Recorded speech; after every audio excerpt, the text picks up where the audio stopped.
Welcome to the story. Don't forget to like, subscribe, and support me.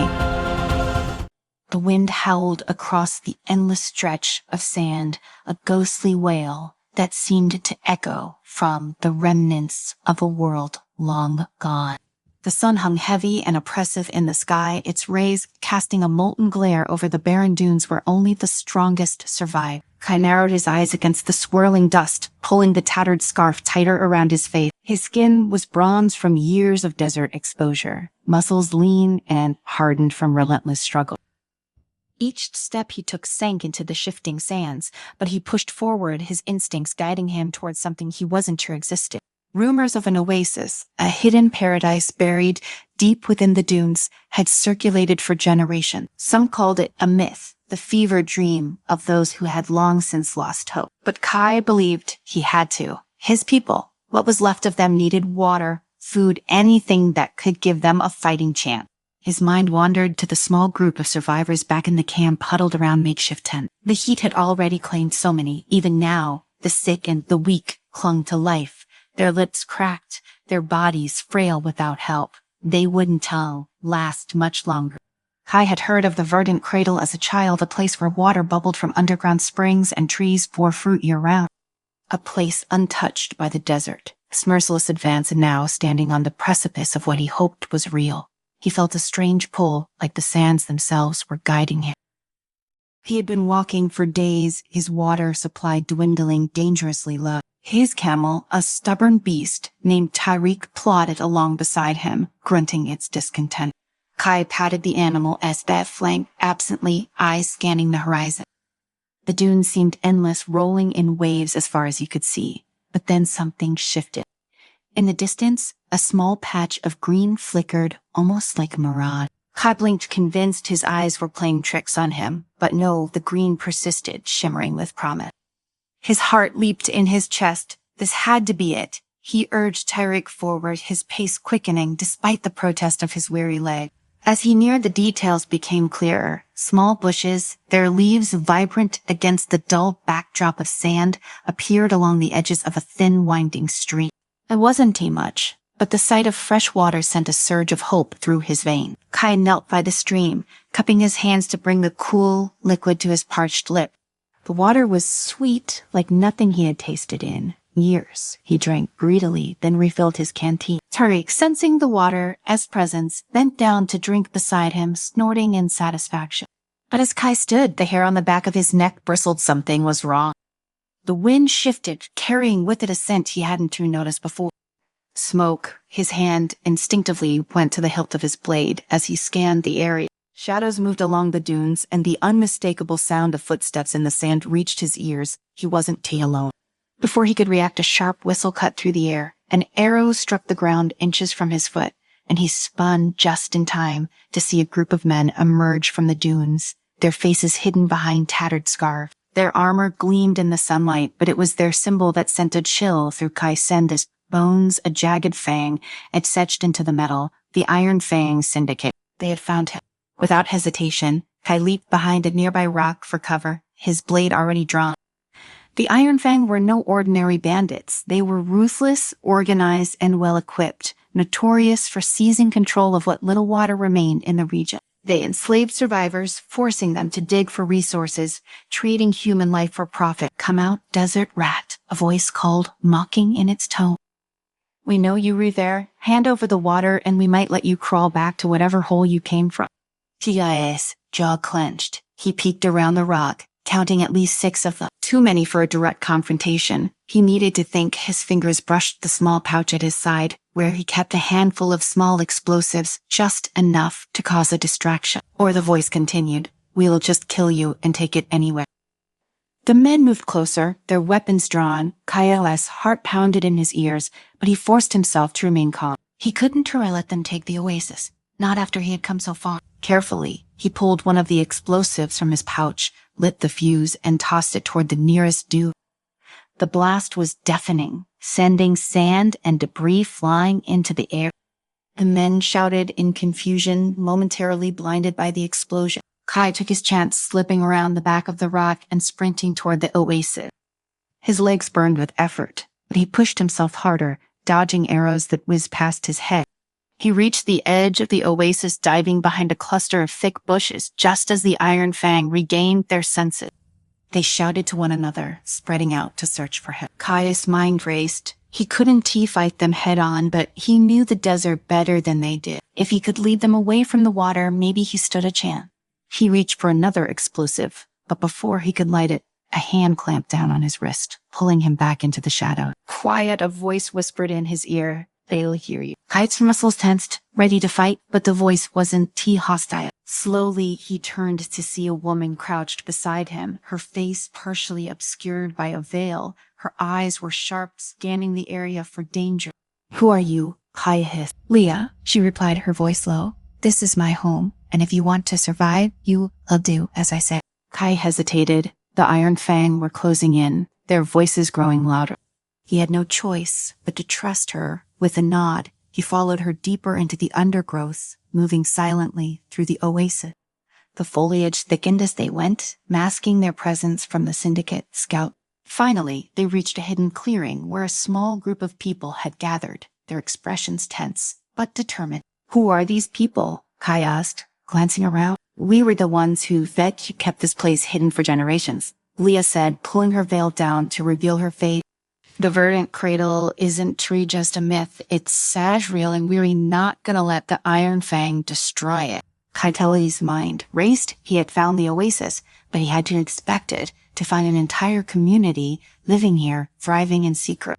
They looked ragged, their clothes patched and worn, but their eyes held a fierce resilience. These were survivors, just like him. What's your plan? Kai asked, his hand still resting on the hilt of his blade. Leah's eyes flicked toward the horizon, where the Iron Fang soldiers were still searching. We fight, she said simply. We've defended this place before, and we will do it again, but we can do it alone. Kai glanced at the people gathered around them. They were strong, but they were also vastly outnumbered. The Iron Fang had more men, better weapons, and the element of surprise. This wasn't gonna be an easy fight. I'll help you, he said, his voice firm, but we'll need more than just weapons. We'll need strategy and trap. Leah's expression softened slightly, though her eyes remained hard. Then you'd better start planning. They won, Tito. Wait, long. Kai wasted no time. As Leah led him to a concealed shelter in the heart of the oasis, he immediately began formulating a plan. The Iron Fang would attack with brute force, and the oasis people couldn't hope to match them in open combat. But Kai knew the desert, the shifting sands, the unpredictable winds, and the hidden dangers that could become their ally. His mind raced as he thought about how they could use the environment to even the odd. Leah stood close by, watching him with a mix of curiosity and tension. What do you need from us? We need to turn the oasis into a trap, Kai replied. They will come in expecting an easy victory. We'll give them something else entirely. Leah raised an eyebrow. You think we can beat them? I don't know, Kai admitted, but we can make them regret ever coming here. He spent the next few hours with Leah and her people outlining his strategy. They would use the natural landscape of the oasis, the dense foliage, the hidden springs, the uneven ground to confuse and trap the Iron Fang soldiers. Kai instructed them on how to dig hidden pits along the paths, cover them with sand and palm fronds, and set up rudimentary explosives near key choke point. The traps wouldn't stop the Iron Fang, but they would slow them down, give them the upper hand in guerrilla warfare. Leah's people were surprisingly skilled. Many of them had survived harsh conditions before, and their knowledge of the land complemented Kai's expertise. The work was grueling, but they moved with a sense of urgency. Every moment counted. As night fell, the oasis was transformed into a battlefield. Kai could feel the tension building in the air, the anticipation of the coming conflict. He had been in plenty of battles before, but this one felt different. It wasn't just about survival anymore. It was about defending something precious, something worth fighting for.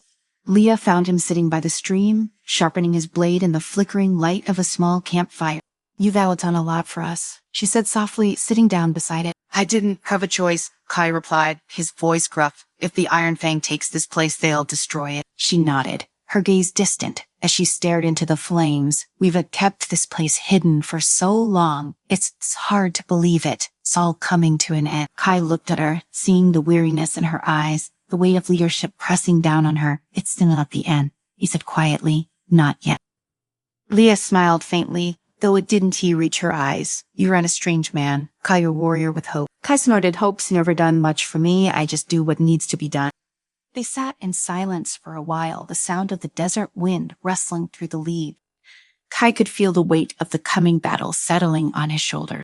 He had seen too much bloodshed in his life, and the thought of more death weighed heavily on him. But there was no other way. The Iron Fang wouldn't try stop until they had control, and Kai couldn't let that happen. At dawn, the attack came. The Iron Fang soldiers moved like a swarm, sweeping over the dunes toward the Oasis. Their leader, General Ravik, stood tall at the forefront, his armored figure gleaming in the early morning light.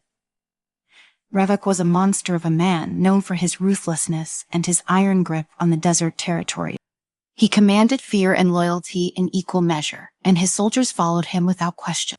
Kai watched from his vantage point in the trees, his heart pounding as the enemy forces closed in. He gave the signal, and the traps were sprung. Explosions ripped through the air, sending sand and debris flying. Several soldiers were thrown off their feet, while others fell into the hidden pit. Chaos erupted as the Iron Fangs struggled to regain their footing, their carefully planned assault thrown into disarray. Kai and the Oasis fighters struck hard and fast, using the element of surprise to their advantage.